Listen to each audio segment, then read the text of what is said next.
Hello, everyone. So today we are having an enormously interesting interview with the director of the TESOL International, Bryan Whitman from San Diego, California. And let me say that TESOL is a company that provides some training and at the end some certificates to those people who want to teach English abroad or overseas.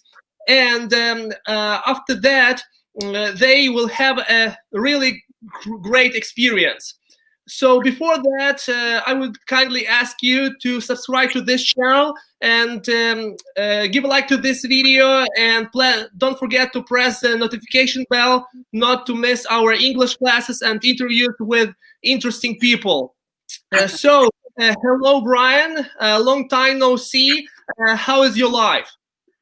My life is fine going through the pandemic, but we always have new things we learn and how to deal with people and all those kind of things. So I hope that everybody in the Ukraine is also doing well. I hope so too, and I hope that you guys are doing well as well. So could you tell us, please, what that TESOL is in detail? So what TESOL is, it stands for Teacher of English to Speakers of Other Languages. And what this does is it teaches you reading, writing, listening, speaking, grammar, pronunciation, vocabulary, how to make lesson plans, how to choose textbooks, and those kind of things. Now TESOL is required for most language schools in order to secure a visa and also to prove that you know how to be in a classroom.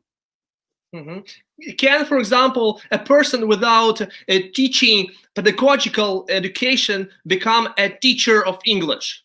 It definitely is possible now. Yes. Mm-hmm. So I would like to ask you, in what countries can I get a job after completing this TESOL certificate?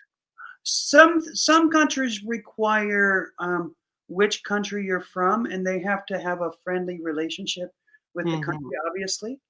So most of the jobs are in Asia, Southeast Asia, such as Thailand or Vietnam, or a place like China or Japan or Korea. But there are some jobs in South America, such as Brazil or Argentina. So those jobs are available. We do have a job board that works pretty well to help you look at some of the jobs and some of the non-native speaking jobs. Yeah, I see. All right. So what benefits does TESOL or can TESOL give you? With a certificate, typically if somebody was to teach abroad, they usually make somewhere in the neighborhood of 2,000 US dollars to 2,800 US dollars. And it's about 25 teaching hours per week. And depending on the contract, some of them pay airfare, some of them pay accommodations. It just depends on which country you go to and things like that. But remember, you're going to a country where you're living way above the average economy. So yeah, and besides, you are living your comfort zone. Yeah, sure. And it's about 25 teaching hours per week is the average. I see. All right. So to what countries do teachers go to teach English in most cases? Now, this year was a strange year. So I would say 70% of the teachers are teaching online. So they're teaching on platforms that are established. For example, Chinese companies that are teaching children, and companies, then they become private tutors and sign up for an LMS, for example. So these is very popular today. But once we go back to traditional school, I think that everywhere is going to blow up because they need teachers, and with the visa and if we talk about the last year, for example, last year we sent about 900 people abroad, and most of it was Thailand, Japan, Korea, Vietnam. China, no. China was a lot, yeah. All right. Become very popular too. All right, all right. And what tasks do people need to cover to complete the TESOL? So they need to basically do four things. One of the things they need to do to get the certificate is participate in class, which is very easy for Ukrainians, actually. They're very good at that. Another one that they have to do is they have to write a paper. What does it take to effectively teach English as a foreign language? And the purposes of writing the paper is to kind of get an idea of your teaching philosophy. Right? Should it be an essay or what? It's kind of an essay. It's about 750 words. It's about 3 pages or so. Okay. And as far as I know, I did the presentation in my mother tongue. Yeah. Why do I need that? The reason why you do a presentation is to see how well you deliver language and to see how well people receive a language. It isn't about how well you know the foreign language. It's actually just to see what it looks like. Because if you were to do it in English, it would be too easy for me to just say, oh, he knows how to teach, because it's done in a language that I completely understand. For me, it was a little bit hilarious because I could tell you whatever I wanted, yes, and you can yes, yes. But that's the purpose of it, yeah. Yeah, all right. So what is the most challenging task for people, for teachers who want to take the TESOL? The most challenging task, I think, is to use and do virtual interviews and trust that the system works. Like, they do virtual interviews, they read their contracts that they get from the company. So this is kind of the most challenging thing, because you're not balancing from what they know into something they might not know, right? So all right, probably the most challenging. Yeah. So as far as I know, and probably you know, that there are different companies, yes, similar companies. So what is the difference, for example, between a TEFL and TESOL, or TESOL and TESOL? Okay, so TESOL is a North American acronym. This means it is established in the United States, basically. So, and TEFL is an Australian acronym, and that's what they use that's basically what they use in Australia.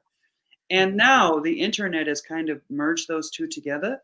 So why should you take TESOL with us is that I do a lot of the work, and it's funny that I've been doing this since 2000, and now it's 2021, which means that now I'm very well knowledgeable about this industry.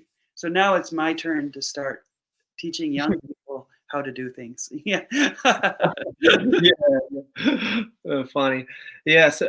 So what problems do ESL teachers face while teaching abroad, teaching English abroad? Maybe some cultural peculiarities, or did they complain to you about anything? They get homesick sometimes. They miss their family or something. It was tough this year, but I don't want to talk about this year too much. But this year was really tough when China locked down, and they couldn't go home, and they couldn't go out, and they couldn't, you know what I mean? So this was an extraordinarily difficult year compared to others. But When we talk about offline, yes. Yeah. So which of all of these countries, maybe Eastern countries, is the toughest? And you would not recommend, maybe the toughest country that you would never recommend going to teach English? Well, so online, for example, the biggest challenge is they can get a job, they can start teaching, they can get students, but I think the biggest struggle is keeping the students engaged while you're teaching online. This is probably we trying to make good resources, and I make 1 or 2 resources per day for teachers that teach online, but that is a struggle to keep people engaged online, because we're humans. I completely agree. Yeah, so that's probably the most difficult. Yeah, so offline was a big challenge for me when I was in the UAE. It was extremely difficult to keep students focused. Yes, and probably before going to school, they should have provided some extra practice, to get to know their peculiarities, how to deal with those children. Yeah, sure, sure. Mhm.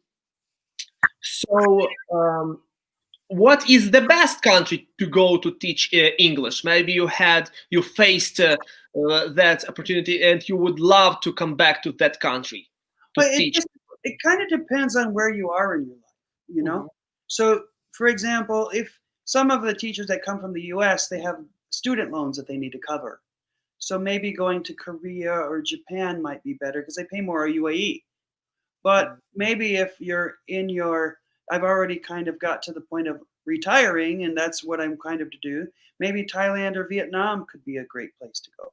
It just depends on what you like. And maybe some people like hustle and bustle. They like big cities and moving fast. And some people like more of a mellow lifestyle.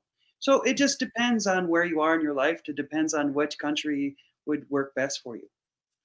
I hope you are talking about South Korea, not North Yeah, of Korea. course. Nobody can go to North Korea, but they probably don't have the coronavirus. So, yeah. Yes. So, where you can get the highest salary when teaching English? Um, we'll see after this pandemic is over, but it was the UAE and Saudi Arabia. Mhm. I heard about that, and even I read the article that it could even up to could be even up to $6,000 just for an average teacher without any certificate, probably That's mm, probably for a going to native be, yeah, speaker. Hmm. that's going to be likely. Hmm. So, have you ever taught English abroad? If to talk about you, yeah. I taught in Japan, Korea, Taiwan, and Brazil. So, Um, which of these countries did you like most of all? well, when I went to South Korea, I went in the early 90s, and it was great because you just needed a pulse and a degree at that time, and it was easy to get a job. It was, you know, it was easy to turn off and then not work for a little bit, and then turn on and work a lot. So that was very easy. So I was able to pay off my student loans, and then after that, I went to Japan, and I lived in Japan for 3 years, and I love living in Japan. But I learned a lot from different countries and different ways of life. So it just depends on where you are, you know. But I mean, in Korea it was fun because it was play hard, work hard. Japan was kind of like I learned how to work with a team. In Taiwan, I learned a little bit about Taiwanese or Chinese culture a little bit. And then when I went to Brazil, I realized that you can take it easy and still also accomplish a goal. So I mean all countries have their good points and bad points. So you got accustomed to all these cultures, and Oh you yeah. can say that you became a real man because you. Well, I mean I just learned how to deal with different people and I learned how to accept people's thinking differently. Mhm. Actually. Yeah, and you became flexible, yes, because you had to negotiate with to talk with all of them, yes. You have Uh, to be flexible in this world and you have to realize how connected the world really is. And I think we knew that before as English teachers how connected things are. But this year, actually, we found out just smack dab how close, how connected we are. So I think English teaching gives you a chance to see the world, and not in a tourist sense, but in a way of living and breathing and with another country, and you realize that all people are kind of the same. You know, they want to take care of their family. They want to make a better life for themselves, and they also care about you, and also you care about them. That's a good thing about this particular program. yeah, cool, great. So And I would like to ask you, what benefits can I get with the TESOL in teaching English abroad? I mean, can I get any bonuses Oh yeah, with oh, TESOL? absolutely. Oh, Maybe absolutely. like a higher salary with the TESOL? Well, Absolutely. Well, I mean, absolutely. right now, I mean, I don't want to say that you need it, but you won't. It's hard to get a visa without your TESOL certificate. So, and also, the schools advertise people as having their it become a standard. Like, you do get paid a little bit more, but a lot of times what'll happen is if you don't have your TESOL or TEFL or CELTA, they just won't hire you. It's just Hmm. that's they advertise that to their, students. So, did that answer your question? Yeah, sure. Okay. So, what country would you like to go and to visit once again and teach there? Maybe in Oh, terms of teaching and in terms of culture and mentality and conditions of living, I mean. well, I'm 49 years old now. So, um, Pretty young, I would say. well, I mean, now I own an English school here in San Diego, California. And Mhm. when I'm getting ready to retire and pass the torch, I think Mhm. Thailand would probably be the place I'd like to go the most because I have my retirement and things, so I don't have to depend on it in order to survive. You understand what I mean? So that's Mhm. why I would choose Thailand. Yeah. And what about Indonesia? A lot of people would like to go there and to Bali or I would love to visit, but I don't know if I'd want to live there for more than a year. And it's nothing against the culture, nothing against. It's just my preference because I have a wife, and my wife also wants to be in a place that she could feel comfortable. My wife is from Japan, so Mhm. so Thailand and Japan have a good relationship, and there's a lot of stores and stuff for her to eat food because food is important for people, I think. So in this way, you will not think about yourself, but you Yeah, think about the family and yeah. wife. I see. All right. And the last question for you. So, what advice or tips and maybe recommendations would you give to those people and teachers who would like to teach English abroad and take and get a TESOL certificate for teaching overseas?